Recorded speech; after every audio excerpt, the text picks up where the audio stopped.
the Around the NFL podcast. Wishes you were cooler. From the Chris Wessling podcast studio, it's Around the NFL. I am Dan Hanzus. I think you're pretty cool. Listen. Marc Sessler, Gregg, Rosenthal. What's up, boys? I'd imagine there was a few people that heard that and felt that it was aimed at them appropriately. Right. It couldn't be talking about us, though. The Jacket Bros are coming strong today. Jacket Bros Just a are bunch back. of cool dads. Jack Bros. You guys are total Jack Bros. That's the way I look at it. That's a good nickname. I don't want the clothing thing to become a day-by-day insurrection, because I just want to wear this sometimes just because I don't want to wear other stuff. When Levi comes out, though, there's a different Sessler energy. We've talked about this. You got when faded denim Levi comes out, look out. Rock and roll is in the building. Yeah, you've issued the warning for that. I want to say, before we get into everything, including a little fly on the wall in NFL facilities here in the offseason, some news. I declare vengeance. And it's been a while. On late week news dumps in the offseason. How dare you, Arizona Cardinals, on so many levels, release DeAndre Hopkins after we complete taping Thursday and just let us stew in our own mess Thursday afternoon, all through Friday, through a holiday weekend. Are you kidding me? Vengeance declared. You do it on Monday morning, 9 a.m. East Coast time. Yeah, it's they're not understanding how media works. I know that personally, I'm with you on this, on the vengeance streak. We found out just after we wrapped our show on Thursday, and it's one of these situations where I was stuck in like a thicket of traffic, and I thought there's a world here we're going to say this is such big news that, circle the wagons, go back, get back on ScreenYard. You were worried about that text coming. Yeah, absolutely. I was just like, this could bubble into more work. It's like the guys that did the Roquan Smith emergency podcast. This could be a situation. Well, it's the off season, and I don't like stewing in my own juices, but sometimes it's good for the juices. Yeah, stew in your own juice. Somehow even grosser. But so just be mindful of that NFL transaction wire. We're all in this together ultimately, and we don't like getting scooped. Oh, it's unrewarding. I actually conducted multiple podcasts that I wasn't recording, but I just had to get the juices out. Get it out. You just talk DeAndre Hopkins by myself. Ring out the underpants. In my garage. That's Good. Not where You live a strange and lonely life, Gregg. Yeah, so we are going to get into all that because that is, timing aside, a very nice morsel of information and speculation to get into around suddenly a number one wide receiver. Is he? Kind of, maybe. Suddenly hitting the market. But first, yes, we're going to get to that and everything else in Da News. Shotgun. Murray out of the pocket. 7 seconds. 6 seconds. Murray heaves it downfield. It is. Oh, it's caught. It is caught. DeAndre Hopkins. No, the Hail Mary from Kyler Murray. What a play by Murray to DeAndre Hopkins to beat the Bills in happier times for Arizona. The Bills, by the way, who probably took notice of that as they formulate how to handle their wide receiver room in the next days and weeks. But yes, the Arizona Cardinals and DeAndre Hopkins are no more because the official release came down on Friday with a team announcement. His future had been in question since the end of 2022. He had a nearly $31 million cap hit, the most among any wide receivers in the NFL, 7th highest overall. And the Cardinals said, we're going to eat it. We're going to eat the pain. And Gregg, you could follow, and we're going to talk about teams that make sense, but you could follow, again, the path of what Arizona's doing this year, which is we could try to figure out something to spread this out or make a deal that makes sense and allows us more financial flexibility. But we're not trying to really win this year, so we're going to swallow the pain, move on. And for a guy in Hopkins who arrived with so much fanfare 3 seasons ago, and when the Cardinals pilfered the Texans in that trade once upon a time, for him now to go out the door for nothing in return and nary a playoff win. It feels a little empty at the end. Yeah, the entire Kyler Murray era, which DeAndre Hopkins was such a big part, feels a little empty. That one playoff appearance we were at, them getting blown out. Murray Magic, which we just heard was kind of the highlight of this era. And them taking the pain now really surprised me because they have $21 million in dead cap money with DeAndre Hopkins' release. And if they had waited till June 1st, it is a rare time where they would have had to wait because they already used their first two pre-June 1st designations. You only get two that you can just use before it's actually June 1st. But they said, if this guy's got to keep going on podcasts and basically talking about like he wants to get out of here, what are we doing here? He doesn't have subtweeting our quarterback, right. All that. Maybe we'll just throw it out there at the end or the beginning of a holiday weekend. The transaction isn't official, even as we're taping this, which is just shy of 4 p.m. Eastern on Tuesday. It should be official then. It won't be official till the very end of the weekend. So if some team wanted to step up and actually trade for him in between, they could, but I think they were confident that wasn't going to happen. Doesn't seem like that is going to happen. Nobody wants DeAndre Hopkins at that price, and so they just you're right, make as strong a statement as they have so far that they're essentially not trying to win this year. Yeah, it's a full-on rebuild, and I think that was clear prior to this move because DeAndre Hopkins hung out on that roster and it just didn't make a lot of sense. And yes, I think his own words hastened the process here. And it also tells me that, we've seen this before. There wasn't there are teams interested. We know that and we'll get into it. But there was not intense interest in taking on his salary. I mean, it's not that the Cardinals didn't try to trade him, but they couldn't make it happen. It doesn't look great for them, but I think teams knew that ultimately Arizona at some point would have to hit the ejector seat button and they'd have a chance to get DeAndre Hopkins in the open market.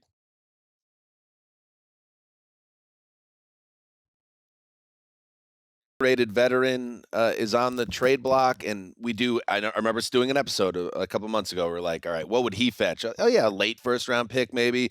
And then things play out and you see the market isn't what you expect. And yeah, financially, there's a reason for that. There is a PED suspension. That's a reason for that. You talk to certain people that follow the game closely, even though somebody like J.J. Watt comes out and says this guy still has the best hands in the league. There are some deeper under the hood numbers that reflect he's not as good in man-to-man anymore. He doesn't maybe have the speed he used to have.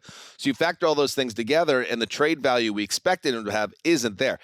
That said, Gregg, however, I think it is fair to give this Arizona regime some heat because there had to be a better way to play this if you were going forward without Hopkins, whether it was the trade deadline last year or figuring out something before this happened. And they just didn't do it. And I just think, once again, when you make the list of what organizations feel like it's a little loose at the steering wheel, the Cardinals are that team to me right now. Well, Hopkins talking about how he wanted stable front office management at his next place got me thinking of oh, yeah, he went through the Bill O'Brien, Jackie Easterby mess in Houston and then went to the Steve Keim debacle in Arizona. Is that, I guess he was working for Fox Sports, so people have seen Steve Keim, but he disappeared for a little while during that season.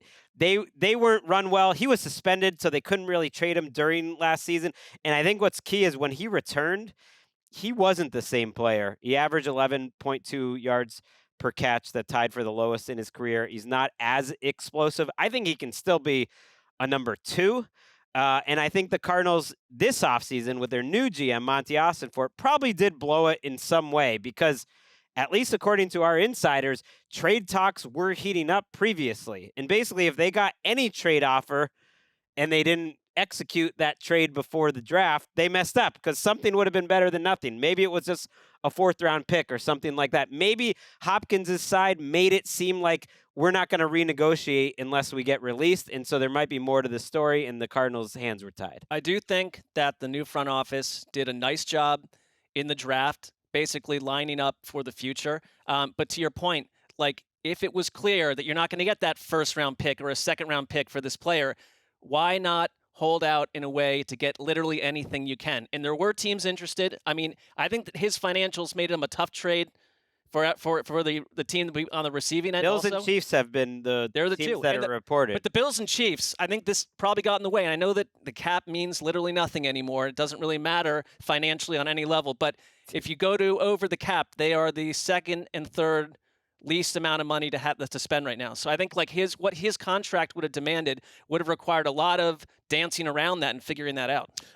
Yes, and Bert Breer of Sports Illustrated wrote today that interest in Hopkins is, quote, very tepid from teams, and that he may have to choose between, quote, taking the bag and chasing a ring. And also Bert wrote that the Odell Beckham signing by Baltimore, which raised a lot of eyebrows for how much Beckham got considering his recent injury history and having not played last year, that spooked other teams from wanting to be involved with Hopkins here. So, an anonymous executive also told Breer he can't run anymore. So there are teams that are wary of getting into business with a guy on the wrong side. I think it's worth the gamble. I think the Bills, it makes so much sense to give Hopkins some run here. He doesn't have to be the number one guy with Diggs there, as long as you keep Diggs happy.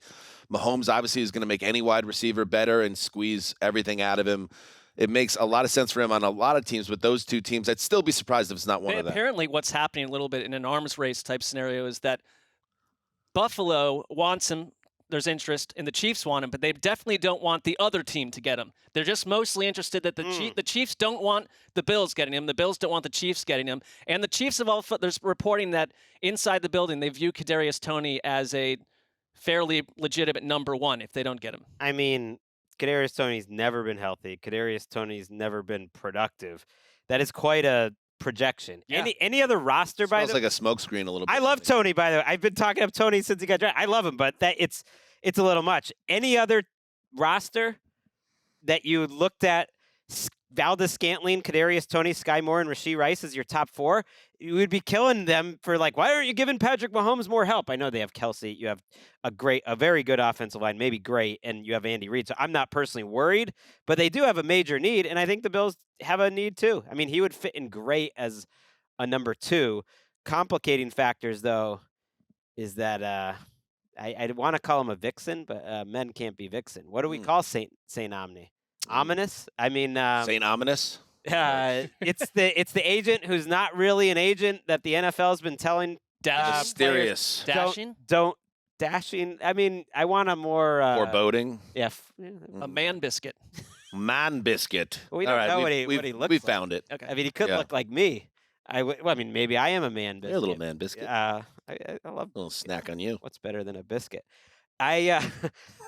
I don't know what's up with this St. Omni thing, though. So he doesn't have a real agent. Teams, according to Pro Football Talk, are anxious or worried about emailing Hopkins' representatives. There's an update here. St. Omni's involved. It's very strange. Just before the show, He's hired one. DeAndre Hopkins hired agent Kelton Crenshaw of Clutch Sports. Okay. Clutch with a K.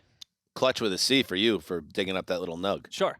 Timely. Well, we don't want to get banged again like we did last show. Well, what's up Big with time. why do they what I want to know what St. Omni's doing behind the scenes though. Marc with a C. Don't ask questions. Because it's not like he's not getting it done. He helped get Roquan Smith's deal done. He helped get Laramie Tunsil, one of the highest paid players in the NFL, done. So there's something that St. Omni is doing that's really speaking to the people. I mean, he's also given himself a great name. In other news, also something that dropped Thursday after our show, The Athletic's Tashawn Reed reported that Jimmy Garoppolo, recently signed quarterback of the Raiders, underwent foot surgery after signing with the team. He's expected to miss. Yes, this is the same Garoppolo who is always hurt. Always, when he's on the field, put him in a good situation. He's a performer. When he's hurt, he can't help you. And he's always hurt. And he's out for OTAs. Reed reported that Jimmy G's recovery timeline is unknown. That there's a sense that the team is confident he'll be ready to play for the start of the regular season. Jeez. But we don't know. They don't know. And then your boy, Greggy, your old boss, Florio, did some digging, got his hands on that contract, and reported, and a good job by PFT here, that Garoppolo can be released without penalty by the Raiders this summer because of that foot injury. So if it's a situation where it's not progressing, they can just bail entirely out of the Garoppolo situation. Feels like kind of a disaster potentially for the Raiders here. Yeah, well, the thing they did business-wise, which you just mentioned, was this addendum G inside the contract that created all this flexibility. Triple G. Yeah, sure. So it's a disaster in waiting. They Jarrett Stidham walked out the door, had one great game and then one not so great game last year. Brian Hoyer is your backup quarterback. He's 37 years old, and you have a rookie, Aiden O'Connell, is the only other quarterback on the roster right now. Carson Wentz. Well, and so actually, Scott Turner is their pass game coordinator. So that either says, no, I'm going to tell everyone definitely don't get Carson Wentz, or I've at least worked with him before. Or, there is a partial owner there. Well, that's the other certain guy. Tom Brady. Number now, 12. The rules of the NFL are that you can't be a partial owner and also be a player unless it's approved by the other 31 owners, and there's contractual. Why would anybody in the AFC West sign off on that? So I don't think that would fly if this thing is as official as they say. It's crazy though, because the day Jimmy G was signed, they did the press conference. If you guys remember, it was delayed a day, right? And then it was delayed the next day, and it was all because of this addendum G. He was in the building, he got there, and they failed him on the physical. It's that's got to be it must have been an awkward 24 hours there, and they were like, "Oh, it's no big deal. We're just crossing T's, dotting I's, nothing to worry about." Whereas there was totally something to worry about. He should have gotten that surgery right after the season, but I guess he was trying to avoid it happening. Remember, it was the same injury why he missed all that time. And his surgery timeline was weird the first time. Yeah, they said, he might be able to return for the NFC title game or the Super Bowl if they advance. They thought he might play in the Super Bowl. I think that's what banged him. They thought if we have a chance for him to play in the Super Bowl, he would. But now... So you were going to bench Brock Purdy on a heater for the guy with the bet? I don't know. Let's stick a pin in all that talk, because it's going to come up a little bit later. Finally, in the news, Jon Gruden. Greggy, do you remember Jon Gruden? One of the central figures, I would say, of this podcast for its first 7 years as a broadcaster in a big spot. Mm-hmm. A lot of different opinions on Gruden as a broadcaster. And we talked about it a lot. And then, of course, as the richest coach in NFL history at the time for the Raiders. Hard Knocks star as well. So, yeah, his DNA is everywhere on this show. But he also kind of got himself run out of the league. I like me bringing him up as if the audience has no idea who Jon Gruden is. You never know. People probably know. Gruden got run out of the league in the middle of his tenure as head coach of the Raiders after he came out of retirement. There's the Raiders again, because of some emails that surfaced that had some, inappropriate language. We can say he was a racist. Yeah, it was racist language. I don't remember exactly what it was. I'm not trying to pussyfoot around it, but it was whatever it was enough to get him fired like right before they played a game in the middle of the season. So Gruden has been laying low for a couple of years. No Corona commercials. You notice that went away as well. But sponsorship usually follows when. Sure, there was probably a board meeting for the Corona Beer Company. I don't think it was a long one. I think they did a vote. It was like 7-5, and they're like, "All right, we got to get rid of him." He gone. Kudos to the lady in the corner who was like, "What do you guys think about replacing him with Snoop Dogg and Andy Samberg?" They're like, "Actually, that'd be great." Right. I mean, I love Snoop, but Snoop not a sterling record either. Like when you look at like his past. So that's true. They like dancing with the devil a little bit. That's accurate. But you put Samberg. I mean, I love Snoop. We're right across from his clothing store. He's actually got 2 clothing stores in the same mini mall in which I get Jamaican food once a week. Have you shopped there? I never shop there. Is it a clothing store or does it sell those dolls? It's clothing. Pop figures. Now I've walked by it enough. It's clothing. But there's pop figures in there because I think that's what the line is for. Really? There's lines outside the building, yeah. Well, when I looked in, I just saw like they're figurines. They're like collectible figurines. They're called pop figures. Okay. Really? I mean, I mostly saw. We'll do some digging on this. Sneakers, some shirts, sweatshirts, whatnot. I've not gone in, but I do appreciate they put the sound system with speakers outside. Nice. Outside the shop, and it gives had a hell of a career. That's a good vibe to the whole mini mall. Can I just ask? Sorry, people are lining up for dolls, for figures. What is the? They are. It's a brand is Funko. Is that true? They're pop figures. My sons have some. They're like $10, $20, and there's specialty ones that are even more valuable. They're collectible items. Okay. And they're kind of like Cabbage Patch Kids in a new generation where people. I always thought they keep were them in the box and the whole thing. Okay, no, I could be wrong. I think you might. But there's like pictures and photos. All right. Let's get back. Well, they look pretty cool. Anyway, Gruden has come out of hiding, and the Saints are responsible for it. They bring in Gruden to help Derek Carr, his former quarterback, during his Raiders run, and the offensive coaching staff under Dennis Allen. NOLA reported this on Friday. So Carr and Gruden, Marc, have a connection there, and I would imagine Gruden wants to be back in the mix in some way, and this would be a first step toward that. Yeah, I find it. I mean, I get why it's happening from a football angle. It's been a while since we've seen Jon Gruden, but I find it interesting that a year ago, the Saints offensive coordinator Pete Carmichael kind of shrugged off wanting to do larger duties, and now he's bringing in a consultant to teach someone essentially his offense. It's not that the offense that Gruden teaches is not vastly different from what the Saints do. But I guess if it's anything you can do to make Derek Carr feel a little more comfortable, to surround him with a coach that he knows, I find it also interesting because I spent most of the Carr Raiders Gruden tenure not really believing that Gruden was all in on Derek Carr. True.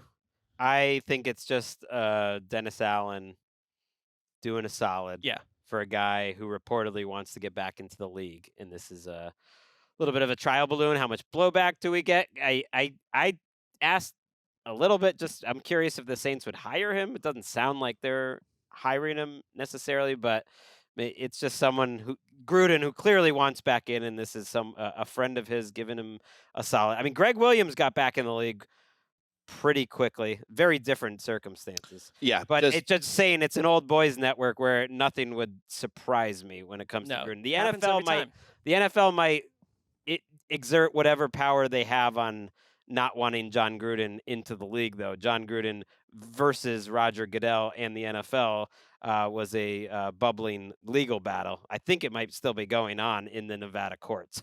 Yeah, and just by way of backstory, Gruden made the very kind of boomer dad mistake of just writing freely in an email, a company email connected to former Washington general manager Bruce Allen. And in the emails, there was uses of misogynistic, racist, anti-LGBTQ language, complaining about the league hiring women as referees, teams drafting gay players protesting the national anthem. It was just like, bro, are you serious? Why are you sending it from his from Jon Gruden at Raiders.com to Bruce Allen at Washington.com. Come on, guys. Washington.com. And they, I believe they kind of they had a falling out, Bruce Allen and Jon Gruden, because Allen got buried as part of all this. And right, and that only came to it wasn't an investigation of Gruden even, which is I think Gruden led to some legal action. It was an investigation of Washington's team that uncovered Gruden's comments that then were leaked or got out there, and away we go. Anyway, that's what's happening in the news. Let's take a break and fly in the wall time. Oh, God. How annoying. Flies. Annoying. Yeah, they are. All right. Welcome back. Good fly talk. I'm struggling to get rid of some flies in the new house. Tough sitch. It's ant season too, where I live. Once the weather, springtime hits, they start migrating in the house, and you just can't get rid of those. What do you have, like jars of like open jam sitting around? I got 2 young children. Well, that'll do it. And not now a dog, but maybe the dog can help. I don't. Dogs train them to just lap up ants. Maybe he'll, develop a taste for them. Feels like anti-dog behavior. Yeah, probably.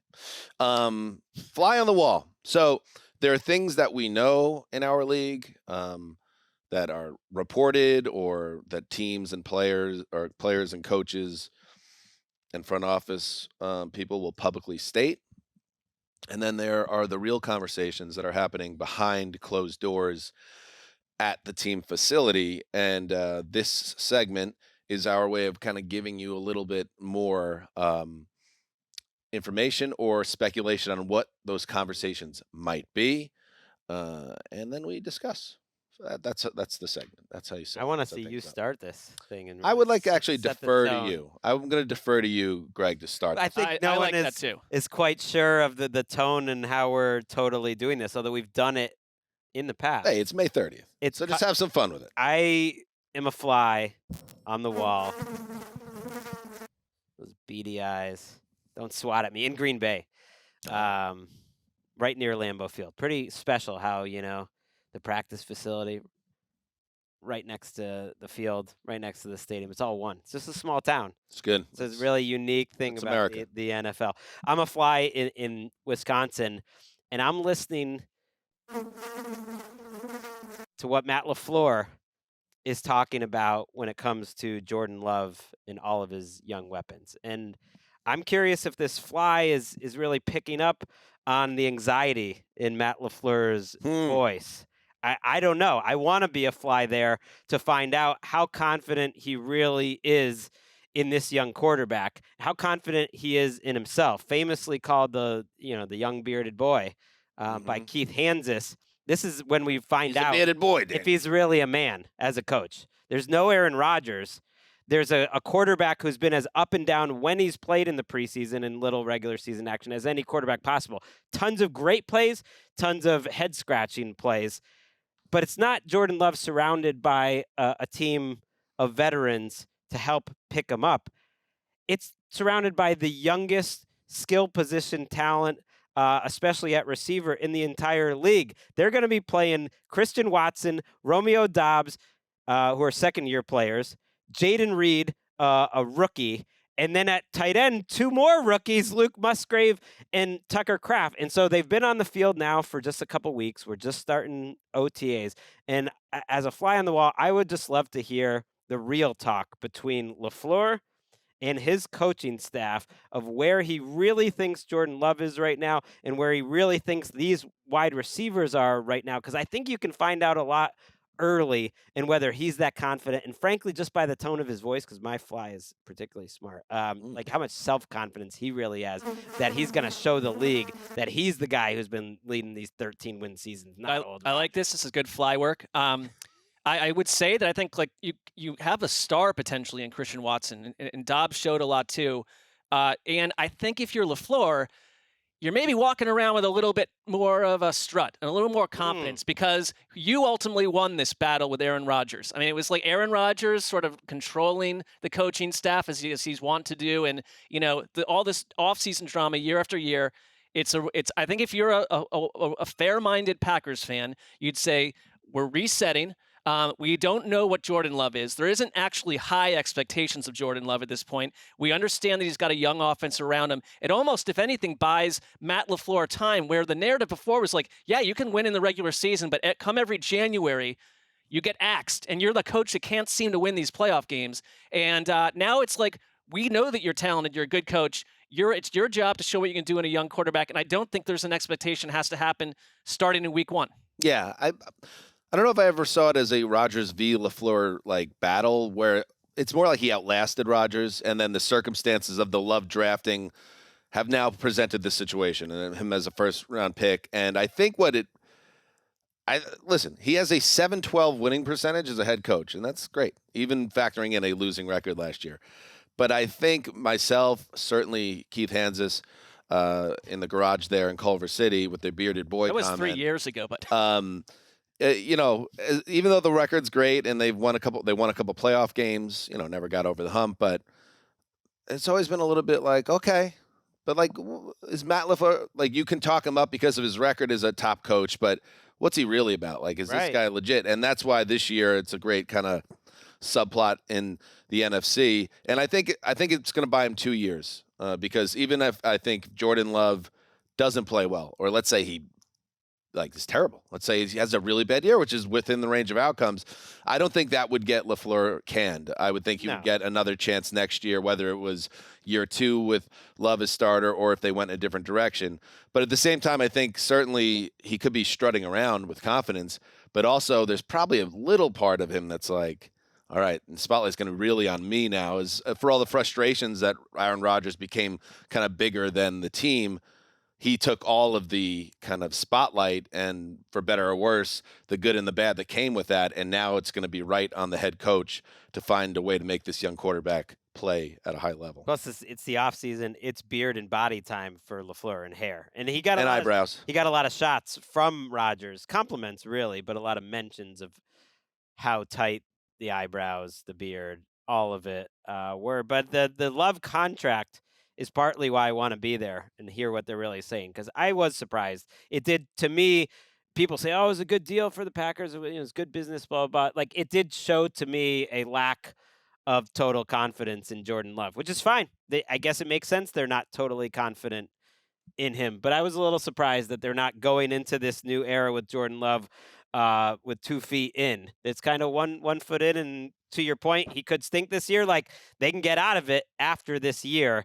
So how confident is he really, and how confident with all these young players around him? That I find them finally intriguing. Well, because since 1992, every coach has had Brett Favre or Aaron Rodgers as quarterback, and now we're like in totally uncharted territory. What's this funny? This is a theme with Marc. He's only intrigued by great teams once they stink. Right. Like the Rams. Once the star's gone, typically, is when Marc It's an opposite bandwagon move. So I listened. Reverse bandwagon. I was curious what the fly segment really was, so I actually was Googling it. Yes. And I say the same exact thing. And well, similar-ish, yeah. And first of all, we both found that there's some podcast called Fly on the Wall. With Carvey and Spade that talk old SNL. So it was getting in the way of our Google search. But I found the first time we ever did this, and we were talking about McVay as maybe the next Walsh, and Marc said, "Well, let's see when he has more like Brandon Walsh. Something happened to him. Like that is when I'll be interested." And you were right. You're now more interested in the Rams now that they've struggled. Yeah, I believe in what I've said in the past. It will come true. Go ahead, Marc. Let's head to another facility. I'm gonna fly in an emptied out office in outside of Denver, Colorado, and it's the fly is thinking no one's here to swat me away. I'm also not sure as a fly that I actually can hear the way that humans do, which puts a bit of a logjam into the concept of the segment. But we're gonna forge on there. But into the doorway comes. Would it help you if I told you can hear? I can great, hear. actually, great hearing. Otherwise, segment over. But into the doorway comes Broncos head coach Sean Payton, and he just comes into the middle of the room, and he just starts giggling, because this was Russell Wilson's little private office from a year ago, where he'd go up and, unlike all the rest of the players on the roster, have his little meetings and phone calls and his special little time in his little corner office. Mm-hmm. He gone, because now Sean Payton has basically made it very clear that the Russell Wilson experience is going to be reined in hardcore. No more private office, no more performance team getting special access to the building and waving feathers at Russell Wilson's hair and flexing his muscles.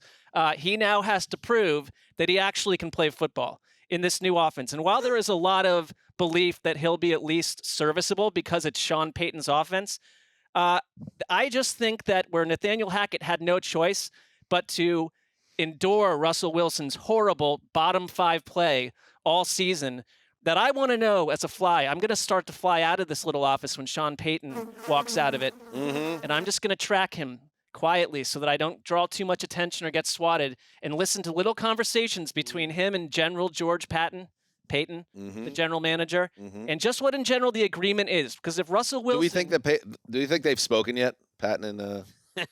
I think they're on the same page about something, because Payton is lucky to have a job after trading those picks away. I think George Payton is on the same page as Sean Payton, in the same way like Tom on Succession was on the same page as what's his name? Gregg.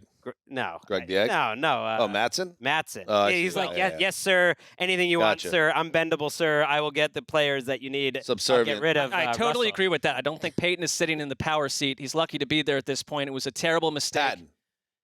Well, they're both Payton, so that's a problem for both of us. I thought we decided for this show's purpose we were just going to call him General Patton, and it's even more important now that Sean Payton's in that the head world, coach. Payton, I think, sits in the power seat. Patton is lucky to be in the building. But I think that there must be, and I just want to, this is to me quietly, I lauded the media a couple weeks ago for not starting to dive into billions of think pieces about Russell Wilson, the rebuilt, bounce back quarterback.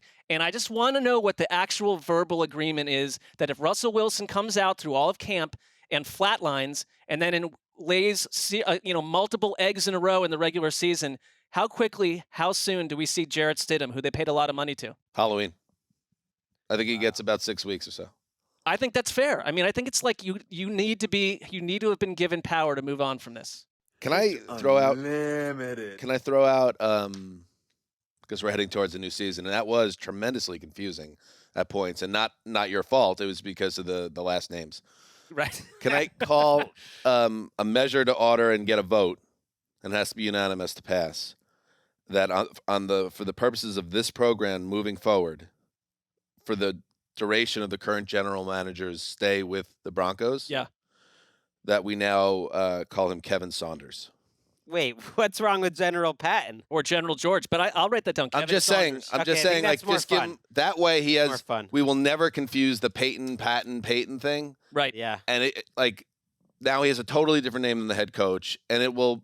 What just happened now will never happen again if he's Kevin Saunders, general manager okay. of the Broncos. And It's even worse when you have to write about both of them. We've had that before where it's a Smith and Smith, and Right. you have to put the first name back in over and over. And And I stepped right into it. All right, Kevin Saunders it is from now on. And if you happen to have missed the May 30th episode of the Around the It's NFL gonna be a podcast, problem. it's going to be confusing. If you're friends with anyone that listens to Yeah. the show, let them know.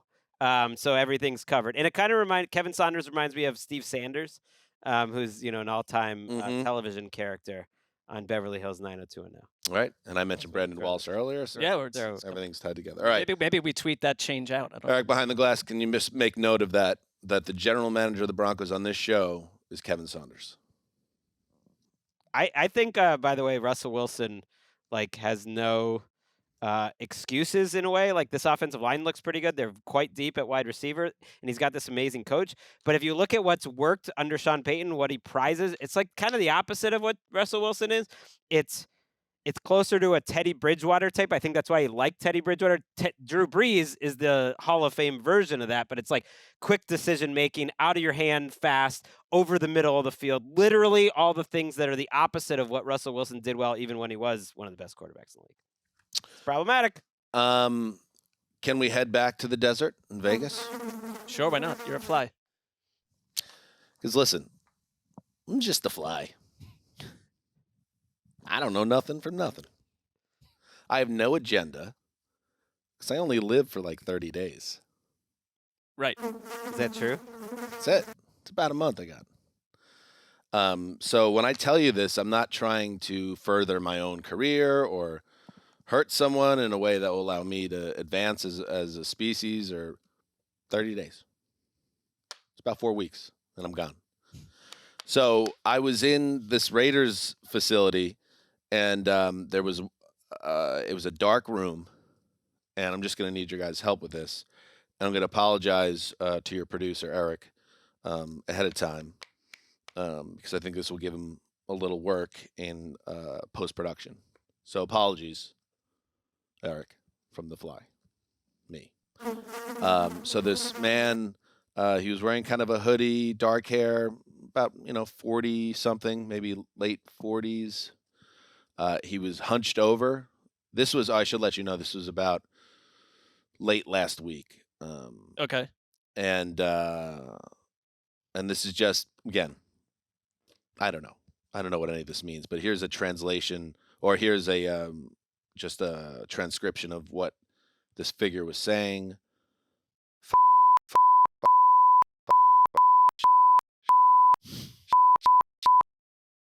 And then he fumbled for, it's like a black rectangular device with like buttons on it or something. I don't know what. A calculator, an iPad device of some sort, or I don't know. It's like something he could talk into. a cell phone. A phone. A phone. Yeah, you're fly. I know. You Just don't a even fly. need a cell phone. Yeah. Yeah, it was in his. It was in the compartment. There's like a compartment in the. The fly seems so intelligent about some aspects of human life, and yet It's like he was wearing these a pants pocket. pants. A pants Thank you. pocket. Okay. And he took out the phone from the pants, and then he's hitting the phone, and the first 3 digits that I could see were 617. I don't know if that's it's a Boston area. Boston area code. And it seemed to have gone straight to voicemail, and then this guy left like a sobbing message. He was really emotional. Yeah. To some guy named Bill or William, and he mentioned something about regrets. And again, I'm just a fly. Actually, Bill O'Brien sucks was said at one point, and then a bunch of pleases, and then he put down the phone and then sobbed again, really at an emotionally high register, alone in this room, until it seemed like a staffer came in and he very quickly kind of rubbed his eyes and kind of walked out of the room with his head down. So I don't know all the specifics, but someone was very upset about the state, I would imagine, of this business, whatever this business is. I've been digging while you've been talking. Okay. And there's a couple candidates here. Okay. But I did look up the age of head coach Josh McDaniels, who likes to wear the hoodie like his former friend Bill Belichick in the Boston area. Connecting some dots. And so he's 47, just turned 47 during the offseason. Got to be him. Got to be him. Yeah. You could see why he'd be very frustrated with what we talked about in the news segment with Jimmy G. And, I think it's pretty common to have the Patriots on speed dial. The last time that Josh McDaniels ventured out as a head coach, it was a one-and-done disaster scenario with the Rams, actually as an OC. Last time he called plays outside of New England, and that offense finished 32nd in points, 31st overall. And here he is in a situation potentially on a Raiders team that I felt even weeks ago was a floating ship in the darkness with no quarterback potentially. He must, and I have to get going. I have to lay some eggs and the carcass of a dead deer. Time, yeah. But he is entering his second year in Vegas. His career record is 17-28. So we just talked about 7-12 for LaFleur. McDaniels is 378 as a coach and winning percentage. And now you have to be thinking that he is very nervous about what's going on. Like that he is now tied to a team that might not have a quarterback, and he's coming off a 11-loss season. And is McDaniels going to get out of this alive? And if Garoppolo is not available, it feels like this is one of the grimmest situations this side of Arizona. On paper, their offense is intriguing. Total continuity on the offensive line. Pretty good weapons for Garoppolo. The defense looks like a mess, though. And then you look at this backup situation, it screams for someone else. And that's why I thought when you said it's a mid-40s guy in the Raiders facility who wears a hoodie, I was thinking of a much taller, much more handsome man who also, happens to have the most Super Bowls in NFL history. I thought it was Tom Brady having regrets. I'm not familiar with who that is. Right. I know you're a fly. Yeah. But Tom Brady, reportedly a partial owner of the Raiders, potentially could have regrets about even doing that because this job could be sitting for him with his old buddy. But Tom Brady guy, why would he want to get involved with this particular team at this stage of his life? Well, why would he be calling Bill Belichick crying? That's where I lost me, and I realized I was going the wrong way here. Well, he has a deep, burning desire inside to overshadow Jimmy Garoppolo and try to thwart his happiness at every turn. Yeah. And that alone would make him want to do that. I don't think it. I mean, I've talked about that a couple times on the show, Brady and McDaniels, but we don't actually think this is going to happen, right? Now I don't, because of the whole ownership thing. None of it makes sense. Well, also, I didn't know the rules. If you're Tom Brady, though, what's attractive about coming back to play for a team that seems to be in total chaos? And it's interesting with the parallel with Arizona. If this Garoppolo thing really goes sideways, and as we learn more through the summer, if they are indeed kind of shipwrecked without a quarterback here, wouldn't it make all the sense in the world then to move Adams? And they say, oh, you can't make it work with the money, but just like the Cardinals are saying, we don't care. Yeah, we'll take all the pain. Yeah, but no, because Devontae Adams is great. Right, Why? but what do you? Why? I mean, if your season is basically cooked if you don't have a quarterback, we all know that, and they obviously don't have the defense to save the day. That could lead to another pivot. I'm just saying it kind of opens the door for a lot of different avenues for this team to go.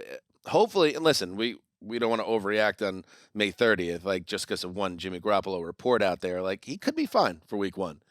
But it's just a little bit ominous given his history. And if you're the head coach, you are in a very vulnerable position right now. And let's just say in another world, because I think one possible reality is that if they move on from Jimmy G, initially they could re-sign him at a different price. That seems weird, but let's say there's a scenario where Brian Hoyer / Aiden Rookie Man is your starting two-pack come September. What will Devontae Adams be saying by October? He already talked about the fact that he wasn't totally on board with the idea that they went and got Jimmy G. Maybe he knew about the foot stuff. Well, there you go. But either way, you're right. I mean, the back seven on defense, like there's so much focus on the offense. I actually think the offense has a chance if Jimmy G was healthy to be a top 10 offense. I think that's their roadmap, that they would see a top 10 offense and better on defense. But the back seven on defense, their linebacker and their secondary, like it's a disaster. And you're right. It's funny because McDaniels held out so long and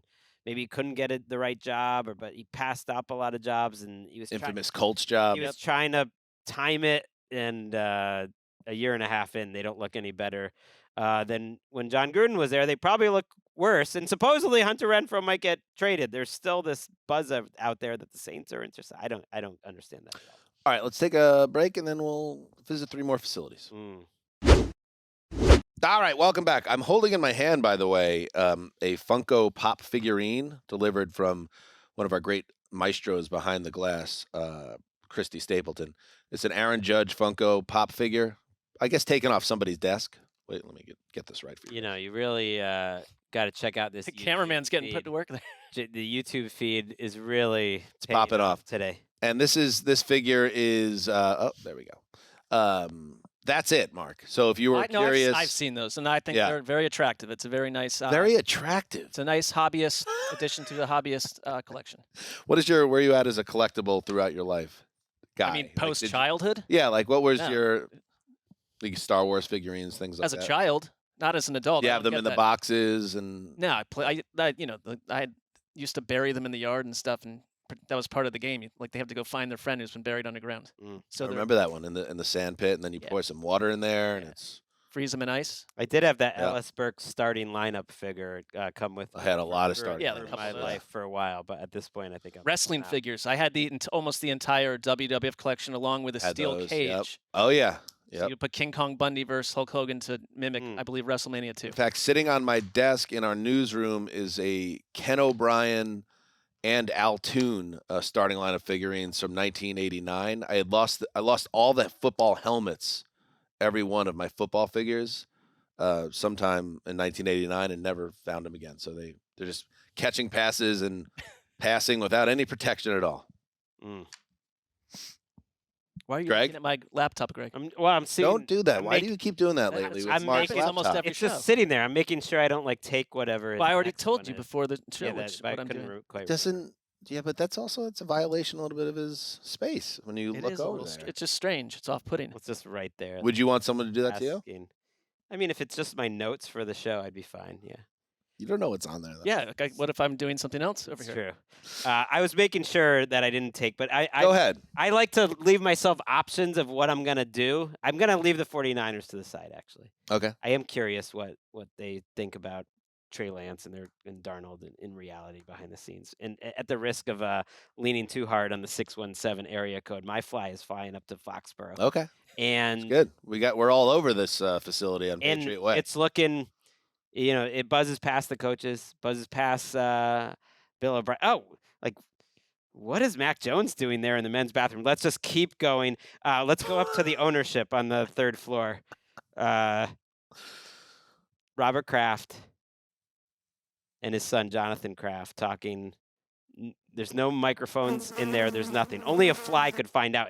And the Krafts are worried because they know Belichick has it bugged, the whole building. Oh, literally he has the building bugged. But they made a special ownership Kraft-only bunker where they can get real. And this fly is peeping a conversation between these two men who believe they should get a little more credit for everything that's happened over the last 20-plus years, and believe that the last 3 years have been embarrassing. And they, especially Robert, because let's be real, Robert is the Logan Roy in this situation, and Jonathan is Connor. I don't know why I'm. That's fine. I made him Connor. That was maybe a little. That's a tough one. That was harsh. Robert's looking at his age. He's 81 years old. He's running out of time. Connor, who ran for president and got less than 1% of the vote. That guy. Successful campaign. Let's at least make let's make him Shiv. Let's make Jonathan Shiv. It's some strengths and weaknesses. He's looking at this Bill Belichick coaching record and saying, like, okay, he's only 20 plus away from breaking the all-time record, but he doesn't care. He wants results now. And they're talking, I believe, about a situation this year where this team needs to be showing progress on offense, needs to be competitive and have a winning record, or that they want to be steadfast. I believe Robert Kraft is telling his son that before this season, in the offseason, the quiet of the offseason, the fly is picking up, that he wants his son to not let him off the hook. When things get hard in January and he has to look Bill Belichick in the eye, that he actually pulls the trigger and he goes in a new direction if this team does not make the playoffs. That he does the type of thing that Bill Belichick was famous for when he cut Drew Bledsoe or traded Drew Bledsoe and cut Lawyer Malloy back in the day, and shows that bloodlust, that ruthlessness, unless they're a winning organization again this year. I mean, is there, because I agree with it. We've been talking about it. Like, this feels like a pivotal year for Belichick and the marriage between Belichick and Kraft, which is, again, and it needs to be stated repeatedly, the most successful union of coach and head coach, coach and owner, in addition to coach and quarterback ever.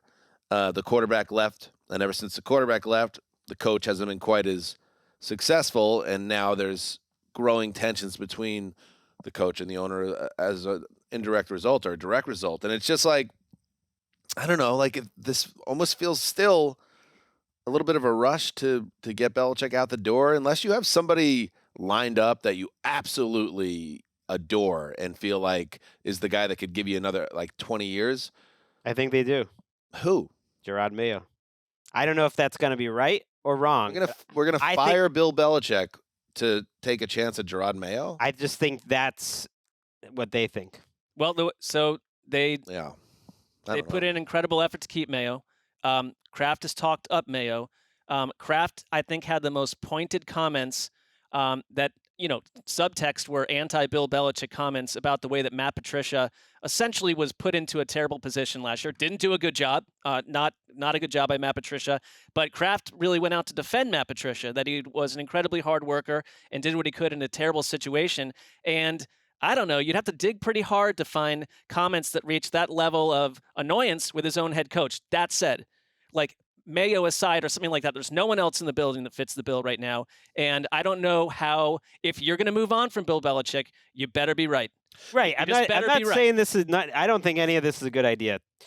To me, Bill Belichick is still a top 3 defensive coach week to week. I mean, they were number 1 in DVOA with that unit last year somehow. I think they have a chance to be one of the best defense in the league this year, which would make them very hard to fire, and they have a chance to surprise people. But I do think this is where Kraft is at, and it's also not crazy if you had 4 straight years of mediocrity. There's not many coaches that survive that, no matter.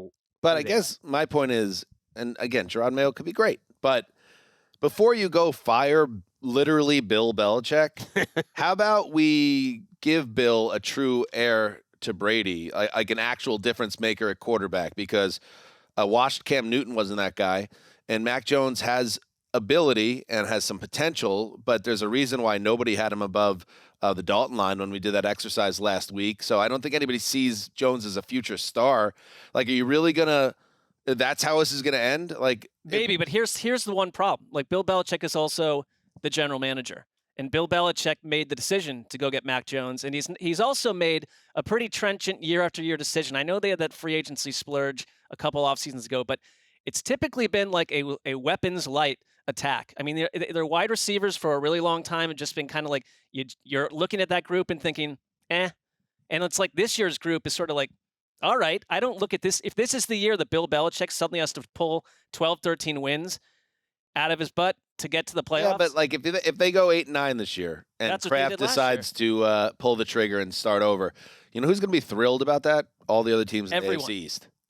Everybody. The whole AFC. So, like, not to say that you shouldn't do it, but it is. I think you shouldn't do it. It wouldn't be a celebration. It would be a celebration for these teams. Do you think that Bill Belichick would turn right around Al Pacino style and go get a job somewhere else? Oh, absolutely. Like, why not go back to, like, the Cleveland Browns where he started and say, I'm going to, except he Go ahead, Marc. No, he wants a good owner. Like, I don't think he would buy into that ownership group. But, like, Bill Belichick would be like, are you kidding me? I'm going to go somewhere else. Not only am I going to get the coaching record somewhere else, I'm going to make sure that I spend the next half a decade sticking it to I'll the handpick Patriots my somehow. quarterback whenever it pops up that has a great young quarterback Right. and a roster that has some juice.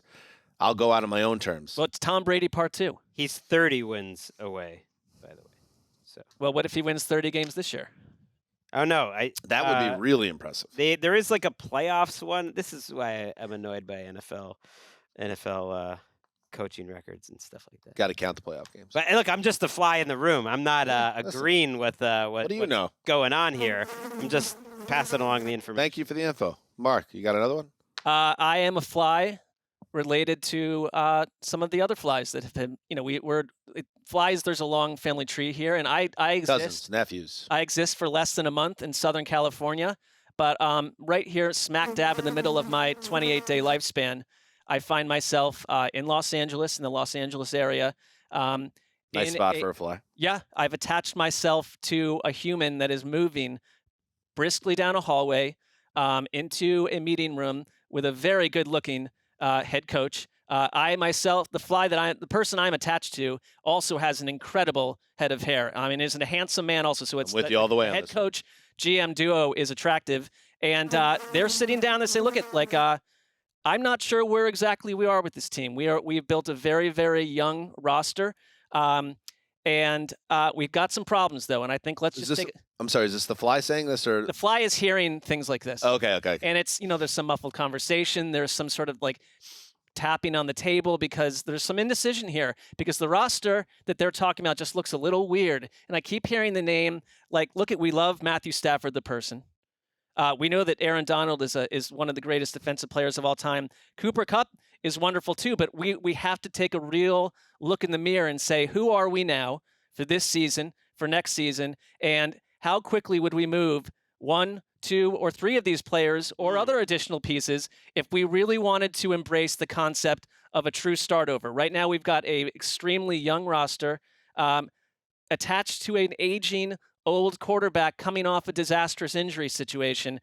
Who are we and what are we? And the training camp starts in a month, and then they go silent. This would be the year to take on some dead money.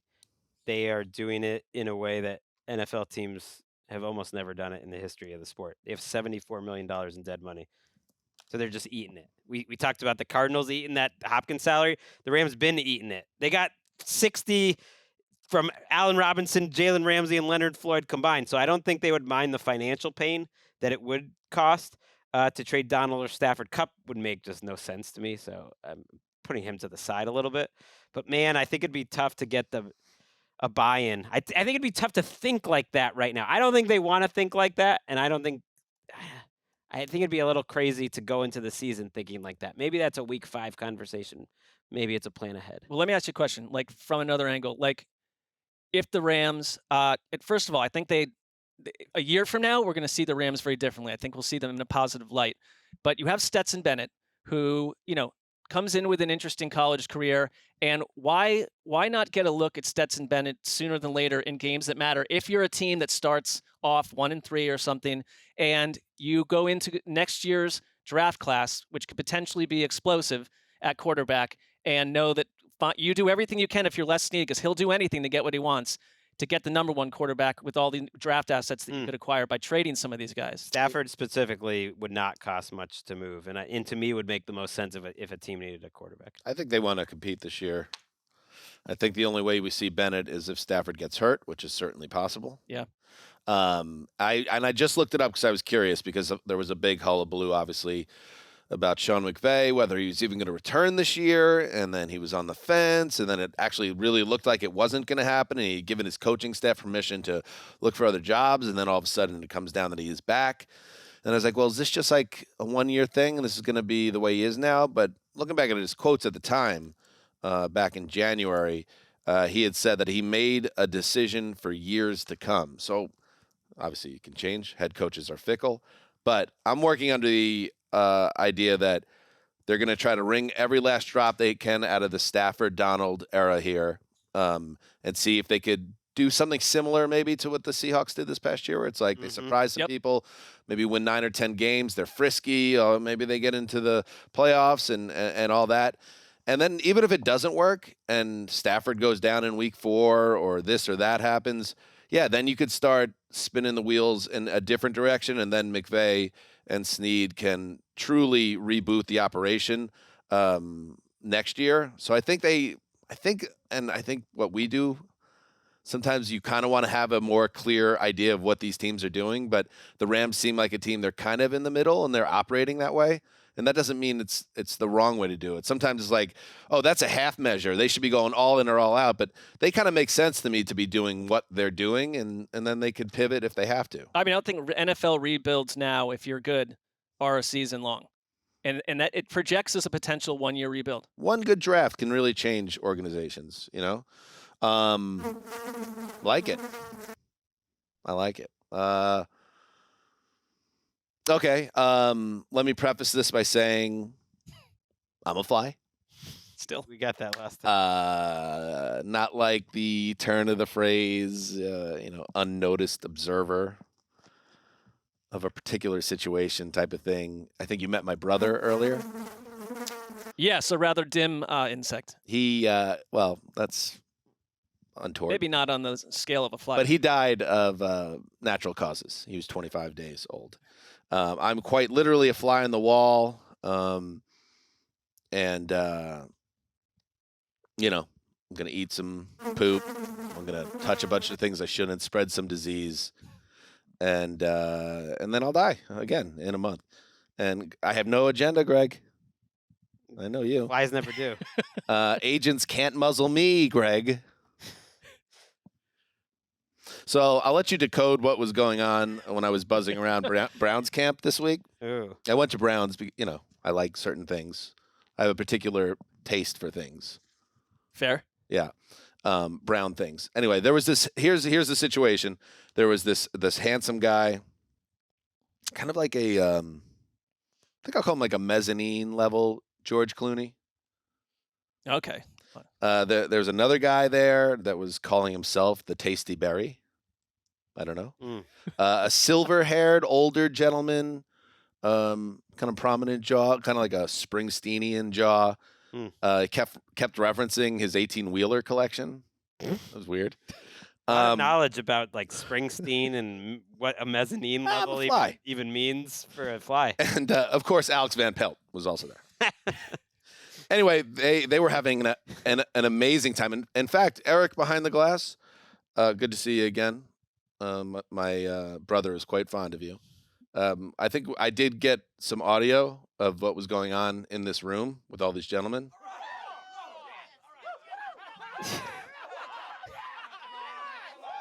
You hear that? Yeah. Sounds like a lot of fun. They were having an amazing time. Drinks were flowing. They were throwing like popcorn in each other's mouths playfully. They did a couple of crank calls. That guy, the Clooney guy, kept saying something about the Jerky Boys being underrated. I didn't know any of that meant. But this was all happening while they were watching some endless highlight cut-up of Texans games. I'm guessing from like when my great-great-great-great-great-grandfather was alive. I'm thinking like 2018, 2019. Some from 2020 I knew because there was nobody in the stands. Must have been the COVID era. Anyway, they were loving these highlights and seemed pretty optimistic about their place in life. They had not a care in the world. And you tell me what this means. I'm just a fly. So what does it all mean? I will thrust my own personal experience into part of this. Did I mention they were having sloppy steaks too? No. They were taking glasses of water, pouring it over these steaks, slopping them up, and just eating up the steaks too. How did you resist not eating? I went down there. Oh yeah, I took a taste. Put it that way. There is someone on the Browns coaching staff who, on the first day he was hired, came on our network, NFL Network, and spoke with Andrew Siciliano. And I had tweeted out that Kevin Stefanski, the coach, the newly hired coach, side-by-side photos did look like a relative or a brother or a cousin of George Clooney. And Siciliano actually asked... You were that someone. I tweeted that out, yes. But someone, like Andrew, asked Stefanski about it, and he got very kind of agitated and slightly nervous. So that was my introduction. I think that's who you're talking about. That's one of the guys. Thank you for connecting the dots. Right. Yeah, the mezzanine. He didn't like that people were calling him mezzanine level Clooney. Well, that's true. And who was it? Juicy Berry? That's got to be the. I have no idea. It's got to be the general manager. Yeah. I think they're feeling themselves. I think they're feeling like they're a sleeping giant here. I think they're feeling good about their offseason moves. I think they believe the hype that happened around this organization for a couple off seasons before Baker Mayfield's injury and then play and then this Watson thing all took a side turn. I think they're feeling themselves. I think they're confident. I think they quietly had one of the better off seasons around. Their holes were in the middle of their defense up front. They had some issues in the secondary. They've added pieces all over the place. The Elijah Moore trade, don't hate that. And I think it all comes down to whether or not Watson can play again. That's fine to look at the people that you observe are watching these highlights from 3 years ago, but I could watch a lot of what's happening. I don't know. Something in my chest. Was it the steak? I'm about 27 days old, so I don't have much time. I just want to say, like, Let's wrap it up. Then. I just want to wrap it up. Say thanks for having me on the show. Sure. Shout out to Alex Van Pelt too. I thought he was a great addition. Great guy. I think they believe that, and the small sample size. We'll see. It was bad last year, but I bet they feel like they are going to surprise them. The only thing that Juicy Berry and Mezzanine Clooney should be worried about is that 18-wheeler guy. Yeah. I mean, he hasn't always been keeping his employees around that long if things don't end up in the win column. So I think they got to win. I think they're under pressure. They got to win. But you might as well enjoy the offseason. What was that? I mean, they were really enjoying. Yeah, let's bring that up. I got that on my offseason on my iPhone. What a time. So, one of them is really what production. I love it. I think I hear Van Pelt in there. Oh, Van Pelt he had his tie off and then tied it around his head like that guy at the weddings. Lathered up Freddie Kitchen style. You know that guy at the weddings. Yeah. Like, take the tie off. All right. Anything else? Well, I was listening to that first show I mentioned earlier, and I don't know. I heard Wes on it, and we were talking about the Panthers. I tried to think of a Panthers angle today to talk about, but I was like, no, let's just play this on the show because it was talking about Spartanburg, West Virginia, and I always like to have a little bit of ATN history around the NFL history, which he mentioned on the show. Spartanburg has some historical significance to this podcast. That is the exit I pulled over when I called Gregg to accept this job. Wow. I was driving from Cincinnati back to Tybee and stopped at the Spartanburg exit to tell Gregg I was leaving Roto-World. Is there a shrine there? I like that. Just jump it in. Oh, just hearing his voice. Awesome. Yeah, I had checked in on another older episode of this segment, and it was he was talking about he wanted to be a fly at the Giants facility to see the trough of trough Kool-Aid, and just to see what media members were drinking out of it for Dave Gettleman and his era with the Giants. That's all he wanted to be there, just to see.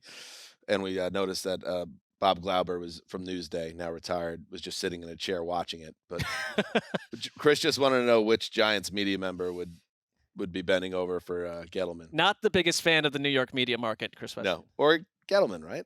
You like the Hog Molly era. Yeah, I think there was some pro Gettleman in there. Nice. Excellent.